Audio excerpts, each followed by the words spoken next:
o revista Psicotube. Bienvenido estimable psicotuber a la más reciente edición en el mes de abril de nuestra bien amada revista. Esta revista es producida y editada por Horacio González Rodríguez, psicólogo, coach PNL, escritor y emprendedor. En la presente edición nos dividiremos en 4 partes. En nuestro primer artículo te traemos un texto titulado Toda buena acción tiene su reacción, en el cual reflexionaremos con motivo del Día de las Buenas Acciones, acerca de realizar una buena acción y todo aquello positivo que conlleva que implica, sus beneficios y demás. En nuestro segundo artículo te traemos nuestra muy gustada y acostumbrada sección psicobiografías, con nada más y nada menos que el maestro Jean Piaget, padre del estructuralismo, cognoscitivismo y genetista, en donde repasaremos su obra, legado científico y profesional, además de su vida. En nuestro tercer artículo te traemos con motivo del Día del Libro una reflexión titulada ¿Qué ocurre exactamente cuando leemos?, de Mela Lozano, en el cual reflexionaremos acerca de leer y de cuando leemos algo de verdad bueno, por cierto. En nuestro cuarto y artículo final, te traemos con motivo del Día Mundial del Beso un texto titulado Secretos de un buen beso, en el cual reflexionaremos acerca de cómo sería un buen beso y de cuáles sus principales beneficios y bondades por decir, culminando con nuestro cierre de reflexión y comentarios finales. Una vez más Hispanoamérica por el constante apoyo. Gracias por todo y que Dios los bendiga mientras seguimos trabajando por toda la educación y entretenimiento que ofrecemos y creamos siempre. Toda buena acción tiene su reacción. En el presente mes se celebra el Día Mundial de las Buenas Acciones, y que sería lo mejor para nosotros como humanidad que llevarlas a cabo en lo mayormente posible. Así pues, definamos y analicemos el presente tema. Definición de hacer una buena acción. Hacer una buena acción es una expresión que se utiliza para describir el acto de realizar una acción que beneficie a otra persona o a la sociedad en general, sin esperar nada a cambio. Es una muestra de generosidad y solidaridad que puede tener un gran impacto en la vida de quienes reciben la ayuda. Sinónimos de hacer una buena acción pueden ser, hacer un acto de caridad, prestar una ayuda desinteresada, hacer un favor altruista, realizar una acción benéfica. Ejemplos de uso en diversos contextos. La señora mayor que vive al lado necesita ayuda para llevar sus bolsas de la compra. ¿Quieres hacer una buena acción y ayudarla? Siempre es importante hacer una buena acción, aunque sea pequeña, para contribuir al bienestar de la sociedad. El voluntariado es una forma de hacer buenas acciones y colaborar con organizaciones sin fines de lucro. Mi amigo me prestó su coche para que pudiera llegar a tiempo a una importante reunión. Fue una gran buena acción de su parte. Hacer una buena acción no solo beneficia a quienes la reciben, sino que también genera una sensación de satisfacción y bienestar en quien la realiza. Fuente: https://www.definiciones-de.com. Así pues, una mala acción se puede definir a actuar de mala fe, a no ser nosotros mismos, a tratar de engañar a los demás a su vez que nos engañamos a nosotros mismos, como acotaría Sartre, por ejemplo. Predicar con el ejemplo es la mejor receta, ya que no solo tú serás un actor de cambio, sino tus hijos y probablemente las personas alrededor tuyo se vean influenciadas por tus acciones y por tu actitud ante la vida y la sociedad que te rodea. Te ponemos algunos ejemplos de cómo puedes ayudar y cómo puedes cambiar tu actitud sobre la realidad en la que vivimos y cómo podemos cambiarla. 1. Cuidar el medio ambiente, ser promotores. Sí, todos contaminamos, eso nos queda claro, pero el hecho de que lo englobemos en un todo o en un nadie no ayuda a cambiar una actitud colectiva. Hay que pensar en individuo. Si cada individuo hace todo lo posible por cuidar el medio ambiente, empezaremos a notar el cambio a largo plazo y no solo eso, le dejamos a nuestros hijos un mundo mejor en el que vivir. 2. Tener valores cívicos, no hagas a los otros lo que no quieres que te hagan. El clásico pensamiento de me lo chingo antes de que me chingue no es constructivo, sino todo lo contrario, genera menos valores y arruina los pocos que están establecidos. Construir y ayudar genera una cadena de conectividad mucho más fuerte y poderosa que la de destruir. 3. Respeto de la ley y de las normas. Sin duda hay leyes y normas que pueden no incluirnos, pero no por eso podemos faltarlas. Cumplirlas está en todos y a veces implica que no te conviene o renunciar a favorecer la corrupción por tu bien personal. 4. Abogar por los derechos humanos, buscar la paz, no el conflicto. Como decía anteriormente, la guerra o la violencia solo genera más violencia. Evita el conflicto con otras personas. No todos vamos a estar de acuerdo en todo, respeta y aboga por los derechos de los demás y la paz. 5. Respetar la vida, nuestra dignidad y la de otros. La vida es lo más sagrado que tenemos, porque sin ella no estaríamos aquí. Por obvio que parezca, hay muchas personas que no respetan la vida, no la cuidan ni la procuran, porque tratan mal a otros, no los respetan ni ayudan, eso también forma parte de respetar la vida, de amarla tanto que te reconoces en ese otro que tiene los mismos derechos de vivir y estar en el planeta como tú. 6. Rechazar la violencia. A veces es difícil, hay personas que viven con una lucha interna muy grande y están siempre en conflicto. Aléjate de ellas, mientras menos le demos lugar al conflicto, menos afectará nuestras vidas y la de los que tengamos alrededor nuestro y por lo mismo generaremos menos violencia. No hay nada que un abrazo y una sonrisa no cure, más que la muerte. 7. Cumplir con tus obligaciones, cumple lo que se espera de ti y da, ¿por qué no?, un extra. Es increíble cuando nos unimos para armar la fiesta de despedida de nuestra mejor amiga, o ir a plantar árboles a un bosque, o recoger toda la basura después de una fiesta. Cumple con tu vida, con tus obligaciones y si puedes, regala un poquito extra para compensar todos esos que siguen en el proceso en el que no son capaces de dar nada. Un ejemplo, si alguien no te deja pasar en el tráfico, deja pasar tú a 2 personas y haces tu bien y el de otro. 8. Levanta la voz y exige, propone, no solo te quedes en el paso de la crítica. Es muy fácil quejarse de absolutamente todo lo que está mal y después tirar la basura en la calle, no separar tu basura y darle una mordida a un policía. Pues eso, primero que todo cumple como individuo y además levanta la voz y exige por el bien común, pero predicando con el ejemplo. 9. Participa, sé copartícipe y corresponsable de lo que pasa en tu comunidad. 10. Valora al otro, todos tienen algo que aportar y hacer aquí. Sí, es cierto que hay personas que no precisamente son nuestras favoritas, pero hasta ellas tienen algo que aportar. El reto personal es aprender a verlo. Link fuente, https://medium.com/10-tips-para-ser-mejor-ser-a7de224b916b2. El gran Isaac Newton lo parafraseó algo así, alguna vez, para cada buena acción hay una reacción, así pues, realiza algo bueno, si puedes casi todos los días. Aunque sean cosas muy pequeñas y casi invisibles o tan cotidianas que parecen algo más del actuar normal que otra cosa, persevera y persiste en tu accionar, pues cuando menos te des cuenta podría llegar el día en que a lo mejor habrás ayudado a mucha gente, o que tal vez llegue ese gran día de tu gran acción heroica por cumplir. Aunque tal vez nadie te lo reconozca en principio de cuentas, cumplir con el deber de una buena acción da satisfacción y hasta maravillosas recompensas. Anda y busca al prójimo que te necesita y que cada artículo de nuestra bien amada revista que publicamos se convierta en una pequeña buena acción para nuestro amado psicotuber. Y recuerda evitar que sea solo para que te vean y te aprueben y te aplaudan, las mejores acciones también pueden ser anónimas, a menos que con nuestro buen ejemplo invitemos a otros a actuar. Biografía: Jean Piaget.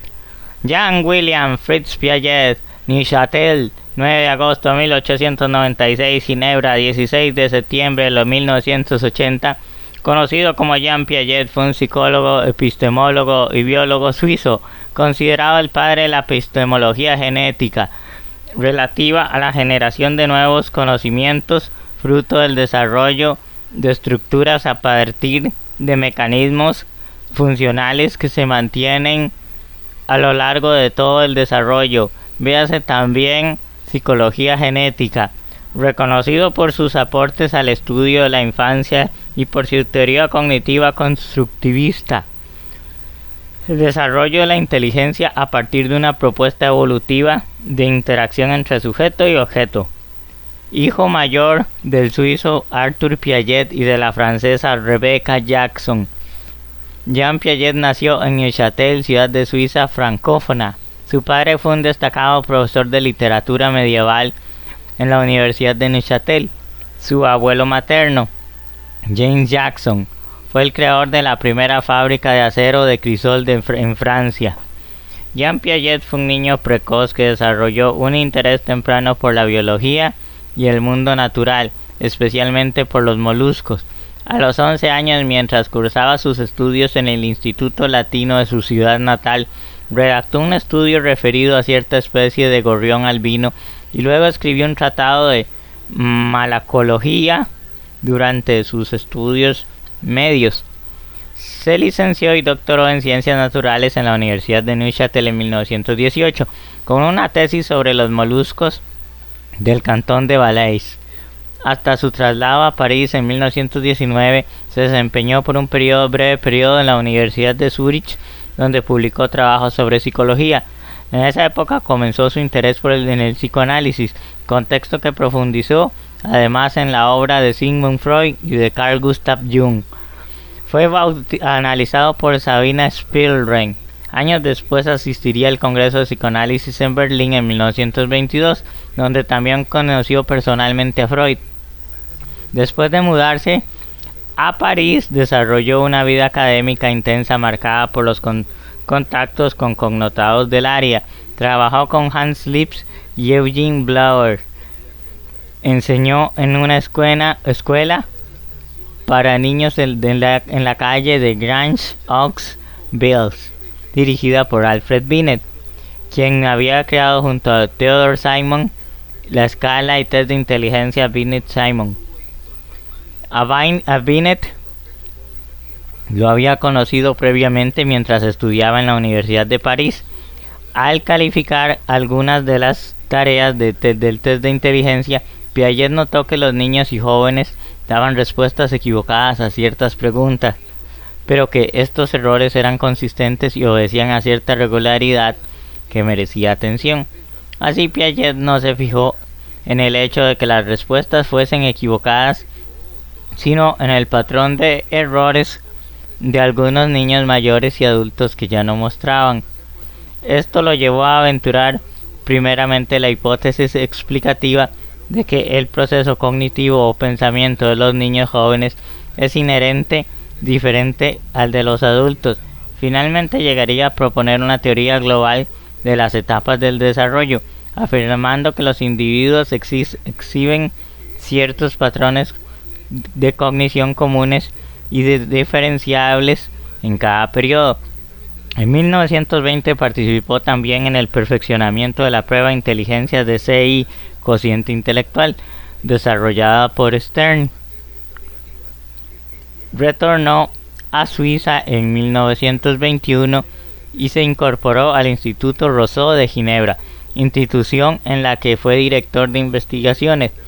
En 1923 contrajo matrimonio con Valentine Chateauneuf, con quien tuvo 3 hijos, Lucien, Laurine y Jacqueline, a quienes Piaget estudió desde su infancia. A partir de 1936, mientras ejercía la docencia en la Universidad de Lausana y era editor de publicaciones científicas de renombre en este ámbito, como los Archives de Psychologie, a Revue Suisse de Psychologie, fue nombrado director de la Oficina Internacional de Educación, un organismo internacional que en 1969 pasaría a formar parte de la UNESCO. Durante los años de 1951 al 54 fue secretario general de la Unión Internacional de Ciencias Psicológicas, UPCIS. En 1955 Piaget creó el Centro Internacional para la Epistemología Genética en Ginebra, el cual dirigió hasta su muerte en 1980. Sus principales influencias, además de las de Alfred Binet, fueron James Mark Baldwin, de quien toma las nociones de adaptación por asimilación y acomodación en circularidad que puede entenderse como realimentación. A través de Baldwin le llega el influjo de la filosofía evolutiva de Spencer, filosofía directamente imbuida de la teoría de Darwin. Piaget emprendió así su teorización y logra sus descubrimientos teniendo una perspectiva que es al mismo tiempo biológica, lógica y psicológica, reuniéndose en una nueva epistemología. Por eso nos habla de una epistemología genética, entendiendo aquí la epistemología no como la rama de la filosofía que estudia la ciencia, sino como la investigación de las capacidades cognitivas de un modo absolutamente empírico, y lo que le diferencia también de la nociología. En cuanto al uso del concepto genética, no se refiere tanto al campo de la biología que estudia los genes, sino a la investigación de la génesis del pensar en el humano, aunque ciertamente Piaget reconoce que tal génesis del pensar tiene en gran proporción, aunque de ningún modo totalmente, patrones que derivan de los genes. Sin embargo, y es uno de los grandes descubrimientos de Piaget, el pensar se despliega desde una base genética solo mediante estímulos socioculturales, así como el pensar se configura por la información que el sujeto va recibiendo, información que el sujeto aprende siempre de un modo activo, por más inconsciente y pasivo que parezca el procesamiento de la información. Publicó varios estudios sobre psicología infantil e inicialmente partió en la detallada observación del crecimiento de sus hijos. Elaboró hipótesis de la inteligencia sensoriomotriz que describe el desarrollo casi espontáneo de una inteligencia práctica que se sustenta en la acción praxis, en plural praxia. Posteriormente realizó múltiples investigaciones para seguir construyendo y ampliando su teoría. Piaget sostiene en su teoría sobre el desarrollo cognitivo infantil los principios que comienzan a instalarse antes de la adquisición del lenguaje, generándose a través de la actividad sensorial y motriz del bebé en interacción e interrelación con el medio, principalmente con el medio sociocultural. A esto último, a partir de la psicología vygotskiana, se suele denominar mediación cultural. En la psicología de la inteligencia, 1947, Piaget recibe las clases impartidas en el Collège de France durante el año 1942, resumiendo allí sus investigaciones psicogenéticas de la inteligencia. En tal obra, Piaget postula que la lógica es la base del pensamiento y que las consecuencias, la inteligencia, es un término genérico para designar al conjunto de operaciones lógicas para las que está capacitado el ser humano, yendo desde la percepción, las operaciones de clasificación, sustitución, abstracción, etc., hasta por lo menos el cálculo proporcional. Jean Piaget trabajó con el matemático sudafricano Seymour Papert en la Universidad de Ginebra de 1959 hasta el 63. Piaget demuestra que existen diferencias cualitativas entre el pensar infantil y el pensar adulto. Más aún, existen diferencias cualitativas en diferentes momentos o etapas de la infancia, lo cual no implica que no haya en la sociedad humana actual una multitud de adultos cronológicos que mantienen una edad mental pueril, explicable por el efecto del medio social. Entonces surgió la teoría constructivista del aprendizaje de su autoría. Por la demostración, Piaget hace notar que la capacidad cognitiva y la inteligencia se encuentran estrechamente ligadas al medio social y físico. Así considera Piaget que los dos procesos que caracterizan la evolución y adaptación del psiquismo humano son los de la asimilación y acomodación. Ambas son capacidades innatas que por los factores genéticos, quizás del tipo homeostasis, se van desplegando ante determinados estímulos en muy determinadas etapas o estados del desarrollo, en muy precisos periodos etarios, o para decirlo más simplemente, en determinadas edades sucesivas. Asimilación es el proceso de asimilación que consiste en la interiorización o internalización de un objeto o un evento de una estructura comportamental cognitiva preestablecida. Por ejemplo, el niño utiliza un objeto para efectuar una actividad que preexiste en su repertorio motor o para decodificar un nuevo evento basándose en las experiencias y elementos que ya eran conocidos. Por ejemplo, un bebé que aferra un objeto nuevo y lo lleva a su boca. El aferrar y llevar a la boca son actividades prácticamente innatas que ahora son utilizadas para un nuevo objetivo. Así pues, el niño lleva a cabo procesos de asimilación cuando aprende a aplicar esquemas preexistentes a nuevos objetos o situaciones. La asimilación es el proceso a través del cual las personas tienen un inicio de comprensión o experimentación en términos de su estadio del desarrollo cognitivo y forma del pensamiento. La asimilación se da entonces cuando se actúa sobre un estímulo o evento que se percibe y se comprende de acuerdo con los patrones existentes del pensamiento. Por ejemplo, un infante que trata de solucionar cualquier juguete en la misma forma que está asimilando los objetos a su esquema existente de succión. De forma similar, un niño que ve por primera vez una ardilla voladora en el zoológico y la llama pájaro, está asimilando la ardilla en un esquema existente de pájaro. También al intercambiar experiencias con los otros seres que estén en su entorno. La acomodación o ajuste es un concepto psicológico introducido por Jean Piaget. Es justo con la asimilación uno de los procesos básicos para que este autor, en el proceso de desarrollo cognitivo del niño, que perdurará aproximadamente los primeros 11 años, las equilibraciones comenzarán después de esta edad y se consolidarán dichos procesos hasta la etapa adulta. Por acomodación se entiende el proceso mediante el cual el sujeto modifica sus esquemas, estructuras cognitivas, para poder incorporar a esa estructura cognitiva nuevos objetos. Esto puede lograrse a partir de la creación de un nuevo esquema o la modificación de un esquema ya existente, para que el nuevo estímulo pueda ingresar en él. Por esta razón suele considerarse este mecanismo como un cambio cualitativo en el esquema. A partir de estos procedimientos que Piaget denomina funciones cognitivas, se establece el proceso de adaptación y equilibrio cognitivo entre esquema y medio del organismo. La acomodación consiste en la modificación de la estructura cognitiva del esquema comportamental para acoger nuevos objetos y eventos hasta el momento que eran desconocidos para el niño. En el caso ya como ejemplo, si el objeto es difícil de aferrar, el bebé deberá, por ejemplo, modificar los modos de aprehensión. Durante estos dos procesos construirá la seriación,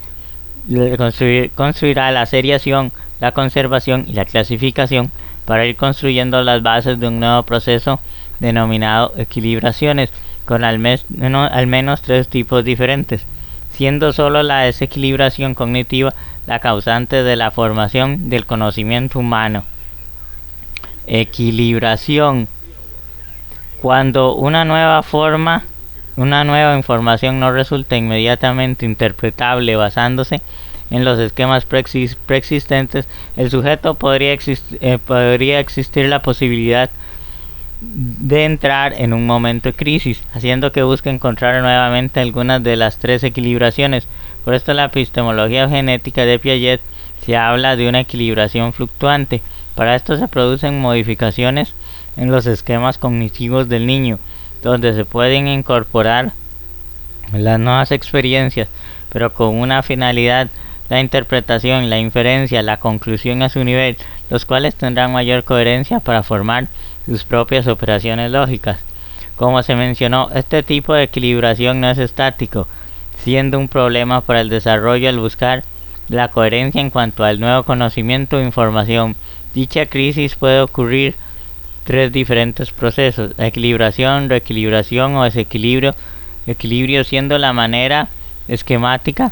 La equilibración encuentra la lógica, pero no es de su interés, formando parte de esquemas quedando en el inconsciente como información. Reequilibración encuentra lógica, refrescando información asimilada, formando esquemas o reinterpretándolos. Desequilibración: por su interés hay dudas o cometer un error al no tener satisfecha su lógica, realiza varias actividades para entender su duda o resolver el error, es decir, un proceso homostático al equilibrio. Sin embargo, los 3 procesos que se pueden conjugar también en diferentes posicionamientos, por lo cual se acerca más a estados estacionarios pero dinámicos, con intercambios capaces de construir y mantener un orden estructural en un sistema abierto. Prigione, es decir, destacando que la equilibración no es neutral y puede pasar a las otras 2, dependiendo del pensamiento y las necesidades del sujeto para entender la realidad, es decir, de su interés. Esto permite entender que el equilibrio y el desequilibrio juegan un papel importante. Lograr las compensaciones de la perturbación responsable del desequilibrio que motive la investigación y la construcción que caracterizan a la maximización, siendo un devenir continuo y un papel funcional de primera importancia. Sin embargo, dichas fluctuaciones se van construyendo en un sistema complejo. Por ejemplo, Como se mencionó anteriormente, puede ocurrir que el error de cada sujeto entre otras cosas, lograse el desequilibrio y reequilibrio para continuar con la construcción del conocimiento. Es decir, el proceso de equilibración no es una meta del conocimiento y por lo tanto no es lineal. Hay diferentes formas de equilibrio. Son los desequilibrios mecanismos causales de las equilibraciones y reequilibraciones, siendo el desarrollo de un sistema complejo.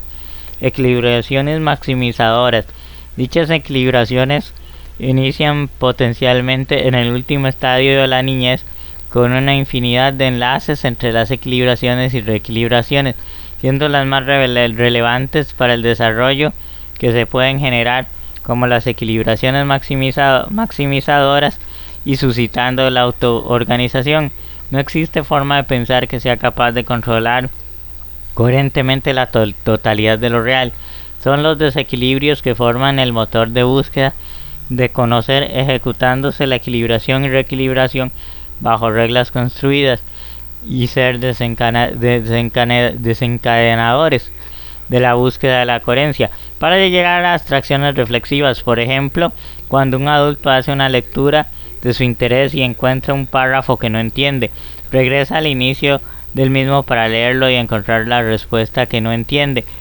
Puede generarle una pregunta y tratará de buscar por sus propios medios encontrar una respuesta a esa duda que sea lógica para él, abstracción reflexiva. Pero como se ha explicado, es una posibilidad de que a partir de sus necesidades o intereses buscar respuestas o lógica de lo que está conociendo, razón por la cual Piaget menciona que la equilibración de las estructuras cognitivas son un problema central para el desarrollo de Piaget. Jean Piaget introduce a los procesos mentales del niño a través de sus investigaciones que pretenden saber cómo piensa, en qué aspectos es muy diferente al pensamiento del adulto, y esto lo consigue explicar en los diferentes estadios o periodos por los que atraviesa el niño, en los que según este autor se desarrolla física y mentalmente. Piaget descartó la idea de que la evolución del pensamiento y el desarrollo cognitivo fuese un proceso continuo o simplemente lineal, describiendo en cambio periodos o estadios en los que se configuran determinados esquemas o esquemas característicos y en los que se generan las condiciones para que se produzca el salto al próximo estadio caracterizado por una nueva manera y por nuevos esquemas. En algunos estadios prevalece la asimilación, en otros la acomodación, para contar con el andamiaje mínimo para entrar más de una década después en las equilibraciones. Definía esencialmente una secuencia de 4 grandes estadios o periodos, que a su vez se dividen en subestadios. Los estadios se suceden de acuerdo a la epistemología genética piagetiana, de modo tal que cada uno de ellos se generan, o a eso se refiere aquí el término genético, a las condiciones cognitivas al nivel del pensamiento para que pueda aparecer el estadio siguiente. Periodo sensomotor o sensoriomotriz. Es la etapa que abarca de los 0 a los 2 años. En tal estadio el niño usa sus sentidos que están en pleno desarrollo y habilidades motrices para conocer aquello que le circunda, confiándose inicialmente de sus reflejos y más adelante a la combinatoria de sus capacidades sensoriales y motrices. Aparecen los primeros conocimientos y se prepara para luego poder pensar con imágenes y conceptos. Los niños construyen su comprensión del mundo a través de la coordinación de sus experiencias sensoriales, como la visión y la audición, con las acciones físicas y motrices. Comienza a poner en uso ciertas funciones cognitivas, como la memoria y el pensamiento.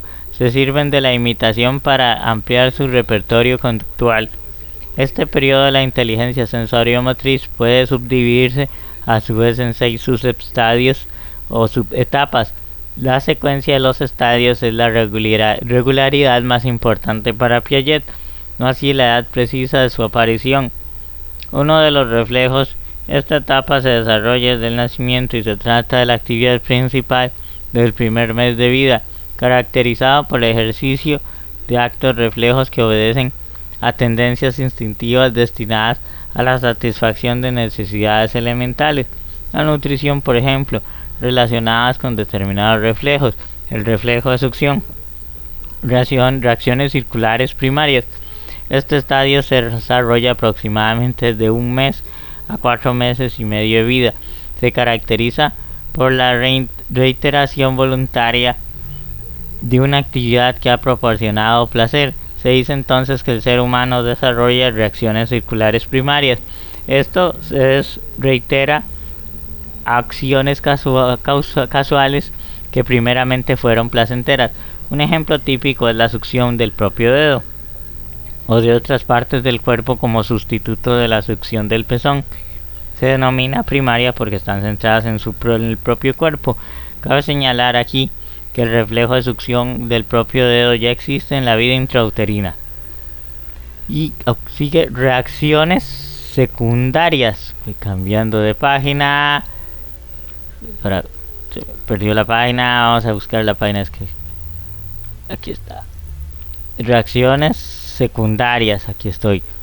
Entre el cuarto mes y medio de vida, aproximadamente los 4 a 8 meses principalmente gracias a la aparición de la capacidad de coordinar movimientos de las extremidades con los de los globos oculares, el infante puede realizar una aprehensión de los objetos supervisada visualmente, con lo que su comportamiento puede ahora orientarse al ambiente externo más buscado para aprender a mover objetos de manera dirigida, observando los resultados de sus acciones. Así, por ejemplo, puede repetir un esquema para reproducir un determinado sonido y obtener nuevamente la gratificación que le provoca. Sobre la base de estas reacciones circulares, las secundarias se instalan los primeros hábitos motores y se estructuran percepciones mejor estructuradas. Entonces continuamos.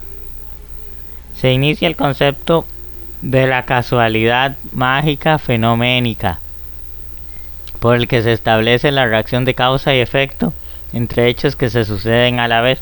Por ejemplo, el niño mueve la mano y se enciende la luz en ese momento. El niño repetirá esa acción para que se vuelva a producir, ya que pensará que su acción produce ese efecto. Coordinación de esquemas secundarios. Se domina así al estadio entre los 8 y 9 meses y los 11 o 12 meses, caracterizado por la coordinación de los esquemas sensomotores secundarios con el objeto de su generalización y aplicación a situaciones nuevas. Reacciones circulares terciarias ocurren entre los 13 y 17 meses de vida. Consisten en el mismo proceso descrito anteriormente, aunque con importantes variaciones, siendo la principal de ellas el utilizar nuevos medios para conseguir un objetivo que ya le es conocido. Por ejemplo, tomar un objeto y utilizarlo para alcanzar a tocar diversas superficies. En este momento que el infante comienza a tener noción de la permanencia de los objetos. Antes de este momento, si el objeto no está en el campo alcanzable por sus sentidos, para él literalmente el objeto no existe. Aparición incipiente del pensamiento simbólico. Tras los 18 meses el niño ya está potencialmente capacitado para anticipar los efectos simples de las acciones que está realizando, o ya puede realizar una rudimentaria descripción de algunas acciones diferidas u objetos no presentes pero que ha recibido. Está también capacitado para efectuar secuencias de acciones con propósitos definido tales como utilizar un objeto para abrir una puerta, utilizar a modo de herramienta un palo para atraer hacia sí un objeto que está fuera de su alcance. Comienzan además los primeros juegos simbólicos, es decir, proponen una situación imaginada del tipo hacer como si o jugar a qué. Este es estadio preoperatorio preoperacional. El estadio preoperatorio preoperacional es el segundo de los 4 estadios. Sigue al estadio sensoromotor. Tiene lugar aproximadamente entre los 2 y los 7 años de edad. En esta etapa está marcada por el egocentrismo, que es una etapa basada en el mí, mío y yo para mí solo. Piaget afirmaba que esta etapa los niños aún muestran aspectos inmaduros. Un claro ejemplo de ello es que puede verse en la práctica de la conservación. Según Piaget, la conservación es la capacidad que tiene el niño para corroborar que dos materiales iguales siguen siendo idénticos, después de que uno de ellos haya sufrido alguna transformación. Se realizaron diversos tipos de experimentos sobre ello. El experimento del líquido, por ejemplo, consiste en vertir el contenido de un vaso o una probeta y preguntar al niño hasta dónde cree que va a llegar el líquido. Seguramente responderá erróneamente en la misma altura que el vaso, porque no ha tenido en cuenta las dimensiones del nuevo recipiente. Alto y delgado influyen en el resultado. Su conversación se conoce como monólogos colectivos. Representan conceptos desarrollando y utilizando símbolos, usualmente en forma de palabras. Sus procesos característicos de esta etapa en el juego simbólico: la centración, la intuición, el animismo, el egocentrismo, la yuxtaposición y la falta de reversibilidad, incapacidad de conservar propiedades de un objeto. La etapa preoperacional inicia cuando el niño comienza a aprender a hablar a los 2 años y se prolonga hasta los 7. Durante la etapa preoperacional del desarrollo cognitivo, Piaget notó que los niños no comprenden la lógica concreta y no pueden manipular mentalmente la información. El incremento del juego en los niños y pretender se presenta en esta etapa. Sin embargo, los niños aún tienen problemas para ver las cosas desde diferentes puntos de vista. Ahora seguimos. Juego infantil. Juego infantil se caracteriza principalmente por el juego simbólico y la manipulación de símbolos. Tal juego es demostrado en la idea de que las fichas de damas fueran galletitas, piezas de papel que son platos, y que una caja es una mesa. La observación de símbolos ejemplifica la idea de jugar con la ausencia de los objetos reales involucrados. Al observar secuencias de juego, Piaget fue capaz de demostrar que alrededor del segundo año, una clase cualitativamente nueva de función psicológica ocurre, llamada etapa preoperacional. Y la etapa preoperacional es dispersa y lógicamente inadecuada para considerar operaciones mentales. Los niños son capaces de formar conceptos estables, así como creencias mágicas. Sin embargo, siguen sin ser capaces de realizar operaciones, tareas que el niño puede hacer mentalmente más bien que físicamente. El pensamiento en esta etapa es aún egocéntrico, lo que significa que el niño tiene dificultad de ver el punto de vista de otros. La etapa preoperacional se divide en dos subetapas: la etapa de función simbólica y la etapa de pensamiento intuitivo. La subetapa de la función simbólica es cuando los niños son capaces de entender, representar y recordar, crear imágenes de objetos en sus mentes sin tenerlos frente a ellos. La subetapa del pensamiento intuitivo es cuando los niños tienden a formular preguntas de por qué y cómo. Esta etapa es cuando los niños lo quieren saber todo. Subetapas operacionales. La importancia del periodo operacional después de la función semiótica, o también llamada función simbólica, es fundamental en nuestro desarrollo y aprendizaje entre el primer año de vida hasta los 2 años. Y es así porque tienen relación directa con el inicio de la existencia para el bebé de los objetos, el espacio, la casualidad y el tiempo. Como primer inicio más específico de la existencia de los objetos, se da de los 18 meses en adelante. Su etapa de función simbólica. Desde los 2 años de edad, los niños se ven usando símbolos para representar modelos físicos del mundo a su alrededor. Esto se muestra mediante el dibujo de su familia, en el cual las personas no son dibujadas a escala o cuando sin precisión en los rasgos físicos. El niño sabe que no son exactos, pero no parece ser algo de importancia para ellos. Una de las cosas más destacables de la subetapa de la función simbólica es que durante esta las personas empiezan a formarse una imagen de los individuos que les rodean y empiezan a buscar el significado de los objetos y de todo lo que les rodea en su entorno. Y vamos con la siguiente página.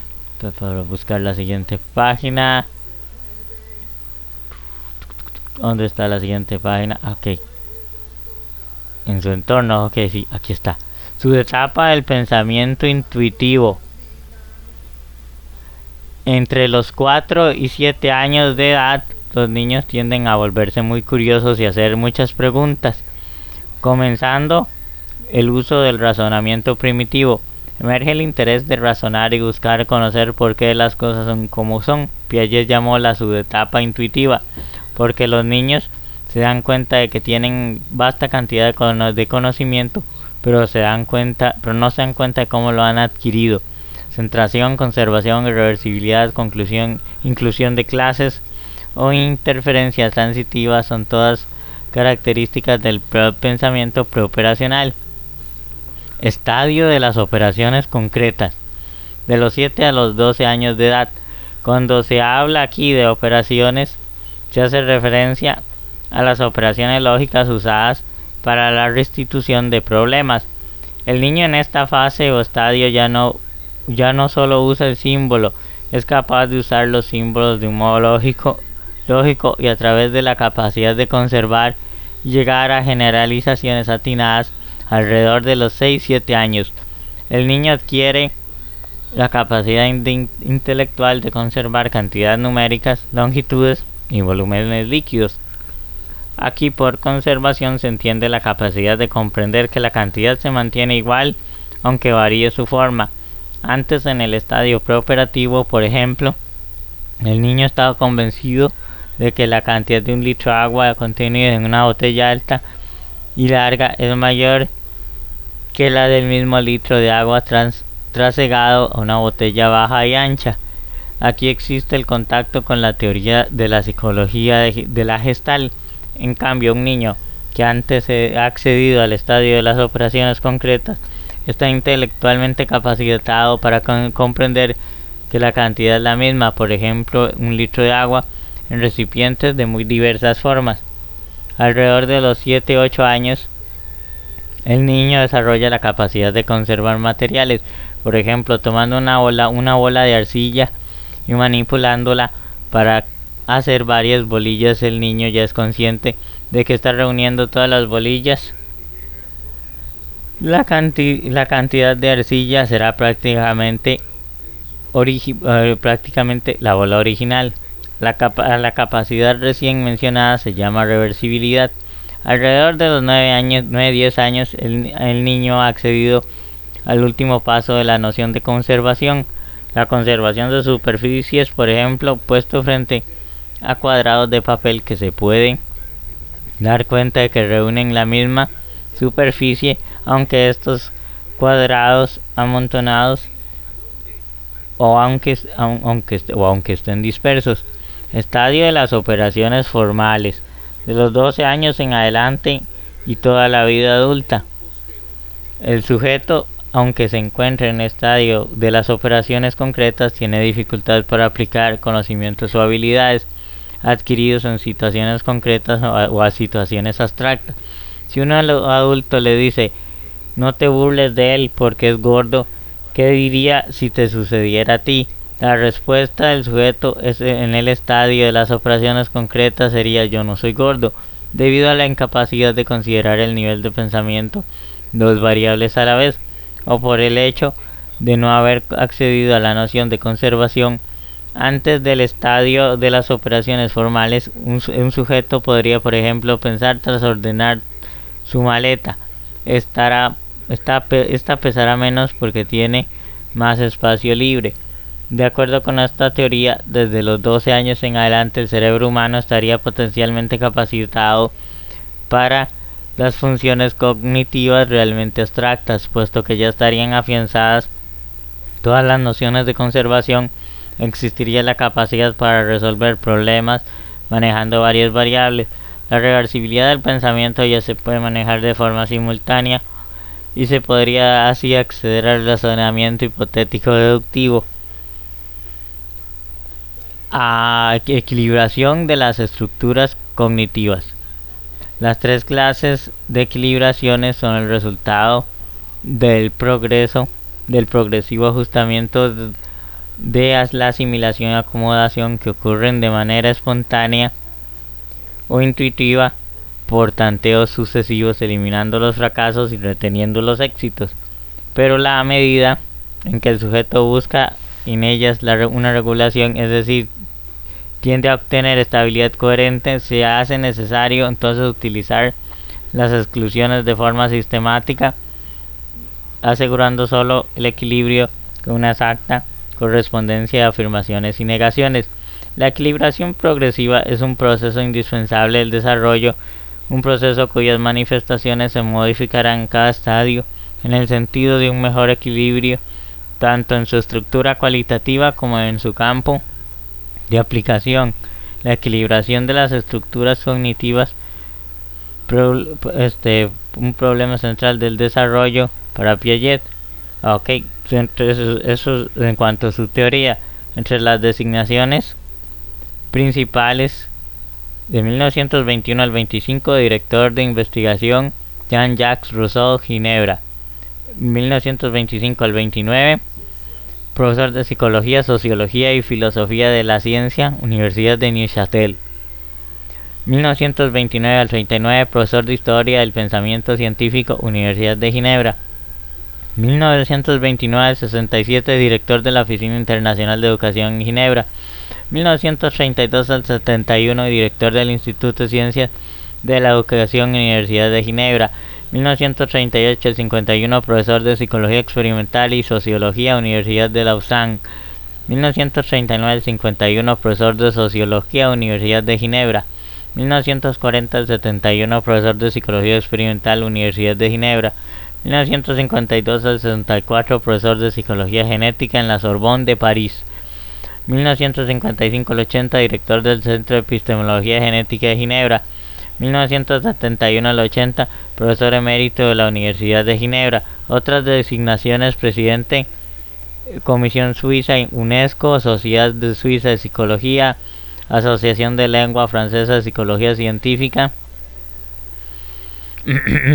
codirector del Departamento de Educación UNESCO, miembro del Consejo UNESCO y otras 20 sociedades académicas, coeditor de Chips de Psicología y otras 7 revistas científicas, doctorados honoríficos: 36 en Harvard, 46 en la Sorbonne, 49 en la Universidad de Río de Janeiro, 49 en Bruselas, 1953 Chicago, 1954 McGill, 1958 Varsovia, 1959 Manchester, 1960 Oslo, 1960 Universidad de Cambridge, 1962 Brandeis, 1964 Montreal, 1964 Aix-Marseille, 1966 Pensilvania, 1966 Universidad de Barcelona, 1970 Universidad de Yale. Premio Erasmus en 1972 y otros 11 premios internacionales. Principales obras de Jean Piaget: La representación del mundo en el niño, 1926, castellano, ediciones Morata, escrito por Jean Piaget y otros 10 colaboradores. El lenguaje y el pensamiento del niño, 1931. Juicio y el razonamiento del niño, 1932. El criterio moral en el niño, 1934. El nacimiento de la inteligencia en el niño, 1936. El desarrollo de la noción del tiempo, 1946. La formación del símbolo en el niño, 1946. La psicología de la inteligencia, 1947. Introducción a la epistemología genética, 1950. 6 estudios de psicología, 1964. Memoria e inteligencia, 1968. Psicología y pedagogía, 1969. Psicología del niño, primera edición, 1969. Y la última en 2015 con Barbel Angel, Madrid, ediciones Morata. La composición de las fuerzas y el problema de los vectores, 1975, edición Madrid Morata. La equilibración de las estructuras cognitivas, un problema del desarrollo 1975. La toma de conciencia 1976, con otros 13 colaboradores, Madrid, Ediciones Morata. Estudios sociológicos 1977. Investigaciones sobre la correspondencia sobre las correspondencias 1980. Psicogénesis e Historia de la Ciencia 1982, junto a Rolando García. Las formas elementales de la dialéctica 1980, en castellano en 1982. Hacia una lógica de las significaciones en 1987, póstuma, junto a Rolando García. Morfismos y categorías 1990, póstuma, junto a Enríquez, Archer y Papert. Autobiografías, Piaget, J. 1952. Autobiografía, History of Psychology in Autobiography, volumen 4, Worcester, M.A. Clary University Press.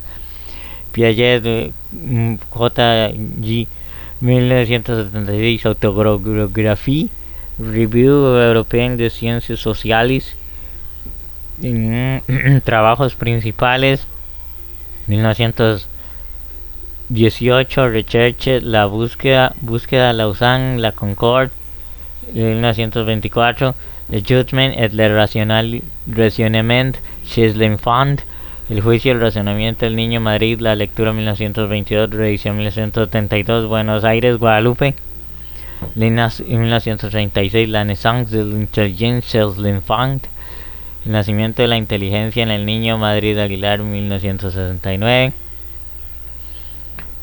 En 1957, La construcción du real enfant, construcción de lo real en el niño, Buenos Aires, Proteo, 1965. 1941, La Genèse du nombre chez l'enfant, con Alina Sesminka, la génesis del número en el niño, Buenos Aires, Guadalupe, 1967. 1946, La formación du símbolo chez l'enfant, la formación del símbolo en el niño, México, Fondo de la Cultura Económica, 1961. 1949, Traité de logique, ensayo de logística operatoria, ensayo de lógica operatoria, Buenos Aires, Guadalupe, 1977. 1950, Introducción a la epistemología genética, Introducción a la epistemología genética, el pensamiento matemático, el pensamiento físico, el pensamiento biológico, el pensamiento psicológico y el pensamiento sociológico, Buenos Aires, Paidós, 1975. Y les relations entre l'intelligence et l'affectivité dans le développement de l'enfant. Inteligencia, afectividad, Buenos Aires, Eike, 2001. 1955. De la logique de l'enfant, logique adolescente, ensayo sur la construcción de sus estructuras operatorias, con Valverde Nerder.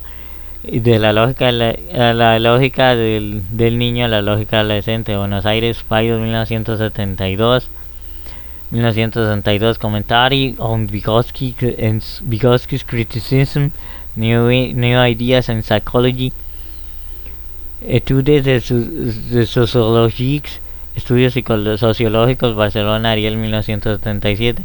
Logique de Connaissance Scientifique, Lógica de Conocimiento Científico, Buenos Aires, Proteo, 1979. Biología et Connaissance, Biología y Conocimiento, Madrid, siglo XXI, 1979. Piaget's Theorie, la teoría de Piaget, monografías de infancia y aprendizaje. Main Trends in Psychology, orientes principales en la psicología, London, George Allen and Unwin. La equilibración de estructura cognitiva, problemas centrales du développement. La equilibración de las estructuras cognitivas, problema central del desarrollo, Madrid, siglo XXI, 1978. Research sur l'abstraction réflexive, la abstracción de relaciones lógico-aritméticas. Una investigación sobre la abstracción reflexionante, la abstracción de las relaciones lógico-matemáticas, Buenos Aires, Hummel, 1979. Y en 1977, para cambiar de página, 1977, Essay on Necessity ensayo sobre la necesidad human development, le posible y le necesario, la evolución de los posibles chez enfant, lo posible y lo necesario, la evolución de los posibles en el niño, traducción portuguesa 1986, 1981, 1983, psicogénesis e historia de ciencia con Rolando García, psicogénesis e historia de las ciencias, México siglo XXI, 1982, persona lógica de su significación con Rolando García, hacia una lógica de los significados, Barcelona, Gedisa 1989, 1990, morfismes y categorías, morfismos y categorías, Neuchâtel, París, del Schlachux, bibliografía, Berlín H. Piaget, Enduring Contribution to Development Psychology, Bringer, J.C. Conversaciones con Piaget, Barcelona, Gedisa, original en francés 1997, Evan Serre 1973, Jean Piaget, The Man and His Ideas, New York, Dalton Kitchener, Piaget 1986, Piaget Theory of Knowledge, New Haven, Yale University Press, Smith L. 1992, Jean Piaget, Critical Assessment for Balls, Londres Routledge, Smith L. 1996, Critical Readings on Piaget, Londres Routledge, Vidal F. 1994, Piaget Before Piaget, Cambridge, Harvard University Press en español, Piaget antes de ser Piaget, Madrid, Ediciones Morata, Bonici, G.G. 1985, Genetics, Epistemology, Piaget, Theories, International Encyclopedia of Education, volumen 4, Oxford, Pergamon, instituciones académicas relacionadas con la obra de Jean Piaget, archivos de Jean Piaget creados en 1974, Ginebra, Suiza, Ginse Piaget, base de datos de Alejandría, dependiente de los archivos Piaget, Fundación Piaget para la investigación psicológicas y epistemológicas, creada en 1976, Ginebra, Suiza. Jean Piaget Society for the Study of Knowledge and Development, institución académica creada en 1970. Agradecimientos. Esta es una adaptación de la revisión biográfica sobre el trabajo de Jean Piaget, de Smith L. Piaget en Chalman Conroy, Biographical Dictionary of Psychology, London Routledge. Día del Psicopedagogo. El 17 de septiembre cada año se celebra en su honor Día del Psicopedagogo. Efeméride instaurada en un congreso de profesionales realizado en esa fecha en el año 1982 y establecida en el acta de la fundación de la Federación Argentina de Psicopedagogos. Aunque se trataba inicialmente de una celebración argentina, se ha ido extendiendo hacia otros países. 78. Hasta la fecha se habría fijado la conmemoración del fallecimiento de Jean Piaget, aunque en realidad su deceso ocurrió un día antes, el 16 de septiembre. Link fuente Wikipedia. Ya hemos culminado. Recuerden seguir suscribiendo, compartiendo y comentando y etcétera. Chao, hasta pronto, nos vemos. ¿Qué ocurre exactamente cuando leemos? De Mela Lozano. Me imagino la lectura como una conversación.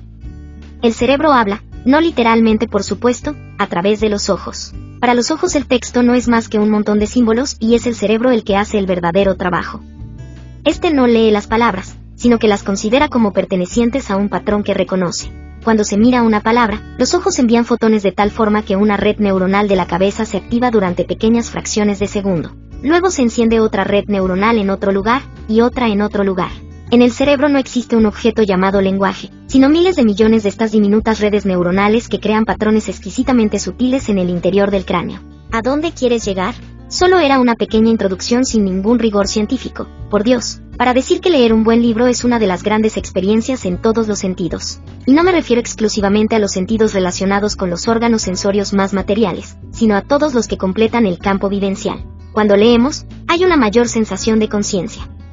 Uno está en ese mundo, completamente conectado con los personajes y quiere dejarse arrastrar por la emocionante trama. Una parte del cerebro lo asimila todo, los personajes y su drama, el escenario meticulosamente descrito, las estrofas, párrafos y páginas de palabras, la psicología y los sentimientos tácitos de cada persona. Otra parte se mantiene al margen, contemplando todo esto con una especie de distancia mental que permite a la tercera mente campar a sus anchas. Leemos libros de principio a fin, no en mi caso, dejo muchos sin terminar.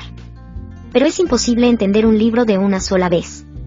Por eso nos vemos obligados a reordenar la experiencia en nuestra mente. Los pasajes que no somos capaces de comprender los guardamos en el fondo de la cabeza. Poco a poco van avanzando a medida que completamos los espacios en blanco.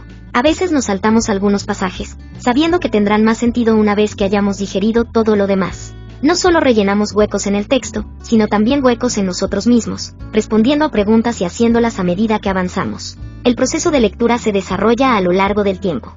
Al grano, por favor, admitámoslo, la lectura y la escritura de libros es un acto aislado. El libro te pide que te aísles del mundo y entres en una nueva realidad. Y como es un libro, la realidad no tiene imágenes ni banda sonora. Todo lo que tiene son palabras sobre papel, unidas por la lógica. No tienes más remedio que formular visualizaciones y bandas sonoras en tu cabeza por ti mismo. La experiencia es casi completa. Este es el gran y glorioso misterio. Leer no es solo aprender, se trata de desaparecer. Link fuente. https://autoeditora.com/ que ocurre exactamente cuando leemos /.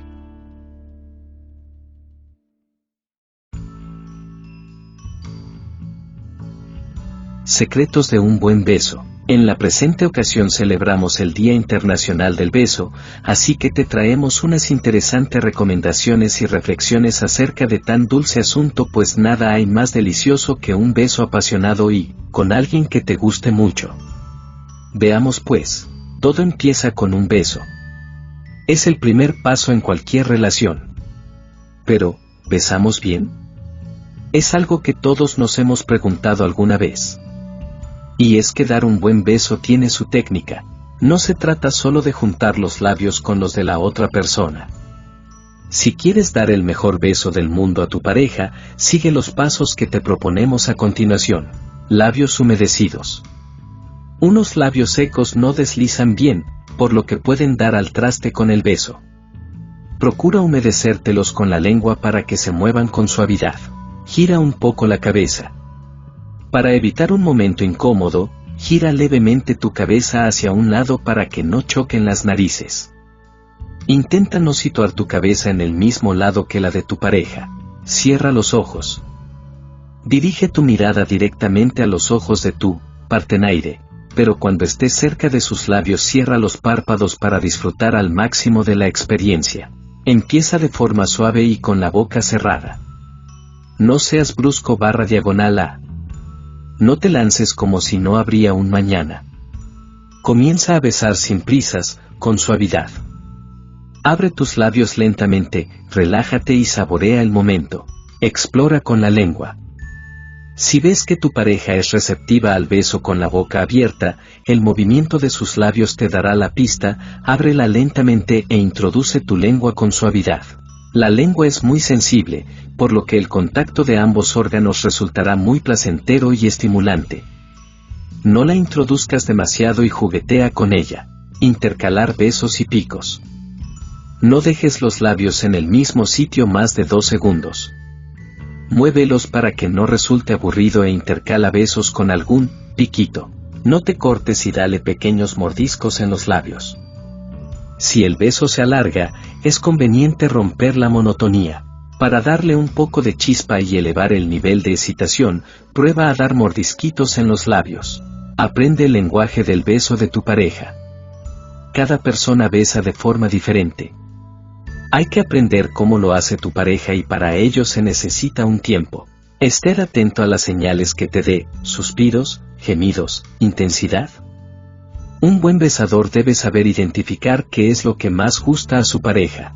Link fuente. https://vida-vida-estilo-dar-vida-vida-guión-vida-dar-mejor-beso-mundo-dev-3/419.html. Qué importante es un buen beso.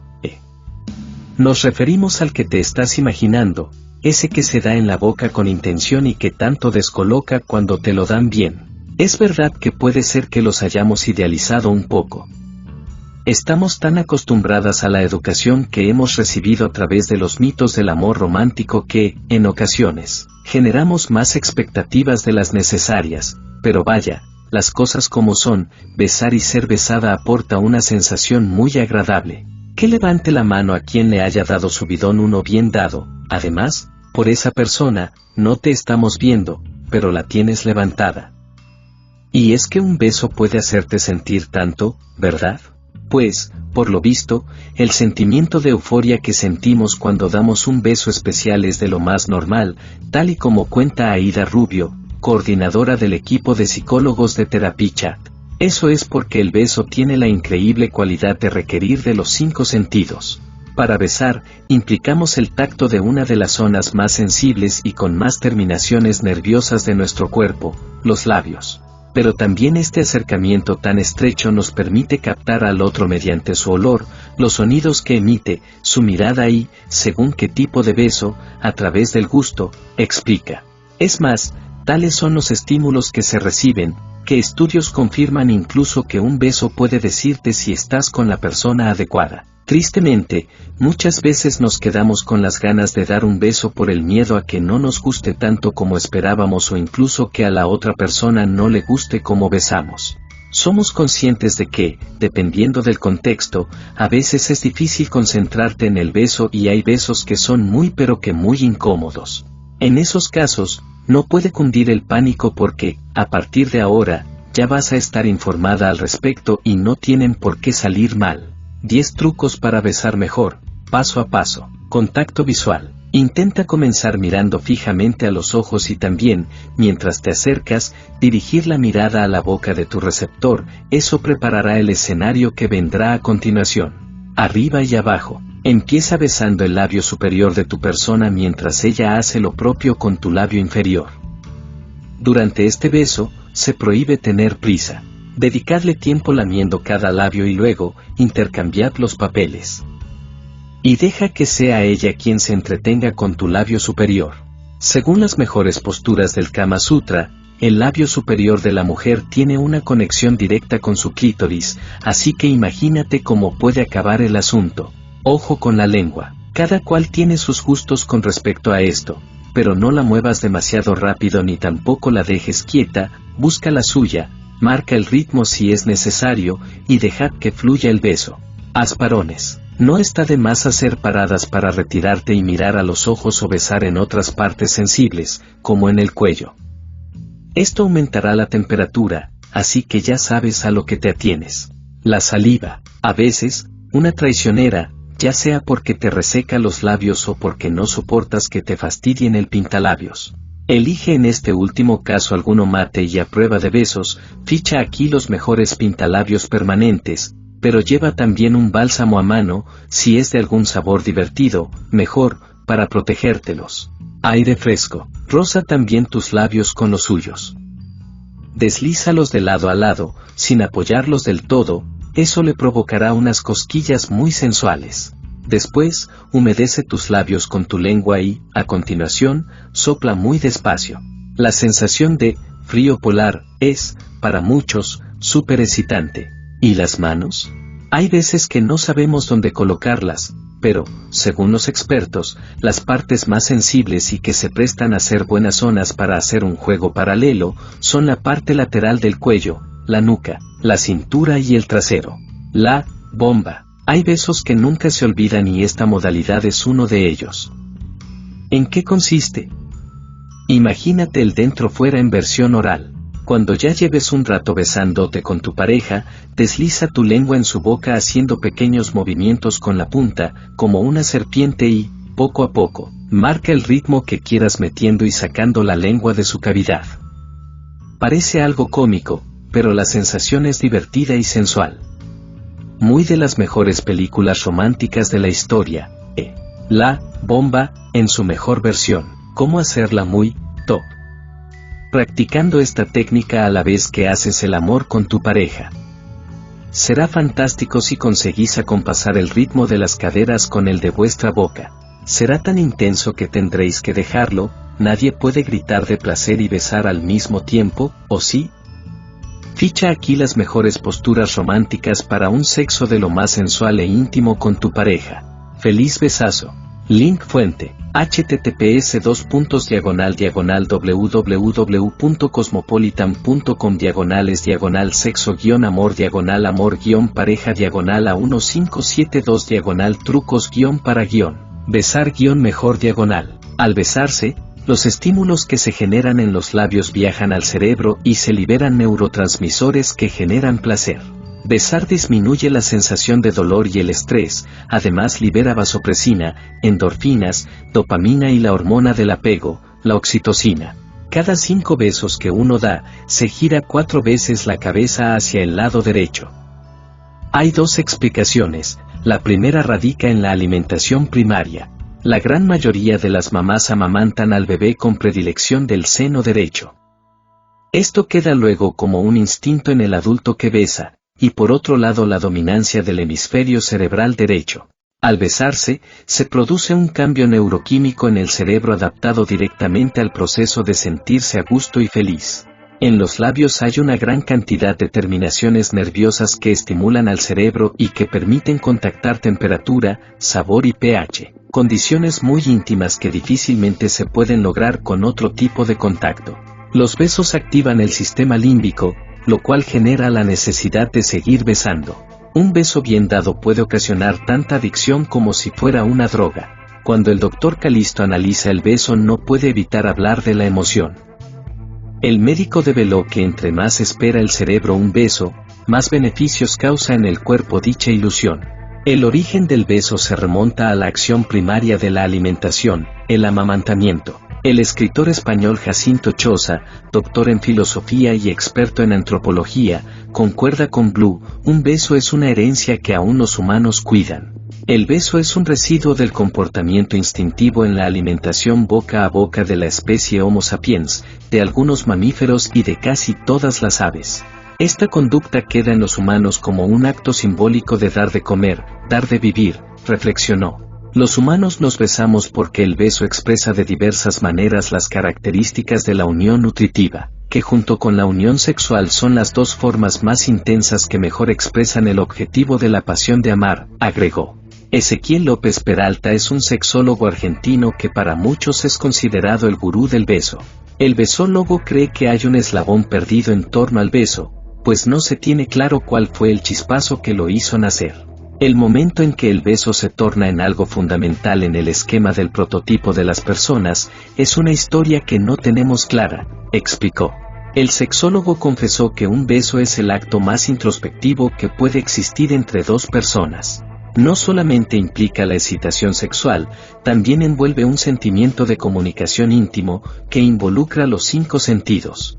El recurso más poderoso que el beso tiene es la capacidad de generar pensamientos en el otro y en vos mismo. Un simple beso pone en marcha el mecanismo de la fantasía, más allá de lo que se genera a nivel físico. Este contacto te condimenta a nivel mental y genera sensaciones que te hacen cavilar en lo que podría pasar a partir de lo que el beso sugiere.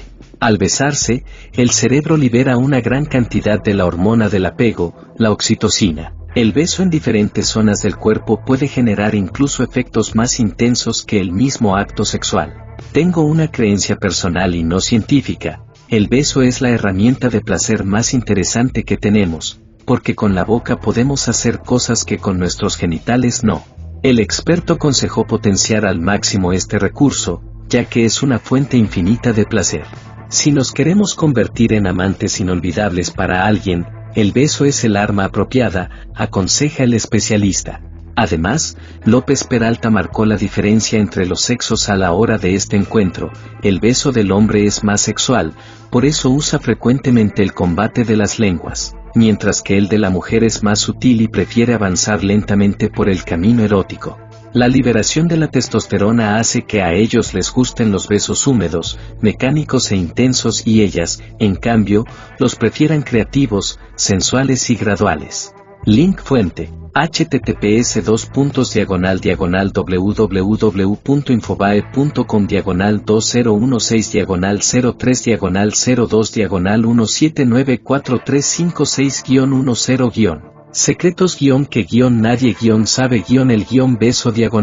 Y recuerda que besar bastante puede ser muy sano y maravillosos, lo peligroso es besar mucho a demasiados y hasta perder la cuenta y que se pierda el sentido del beso y que lo hagas por razones inadecuadas. Solamente, así que besa y disfruta, y si lo haces con uno de nuestros psicotuber, pues mejor, que lo disfrutes mucho.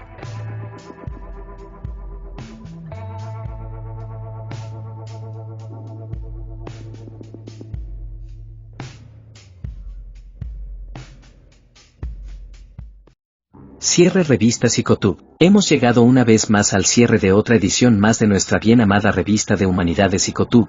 Los dejamos con nuestro acostumbrado cierre de reflexión y comentarios finales. Una vez más les recordamos suscribirse, compartir y comentar, dar me gusta o lo contrario unirse a nuestro grupo de Facebook de la revista, continuar contribuyendo con sus donativos en la cabecera del canal en nuestro PayPal, adquirir mis libros novela Neoapocalipsis, Cuando los psicólogos escriben tonterías volumen 1 y 2, y Psicología y videojuegos volumen 1, es todo y Dios mediante. Nos vemos en la siguiente edición de nuestra revista de Humanidades Psicotub, y gracias por acompañarnos siempre y en cada edición.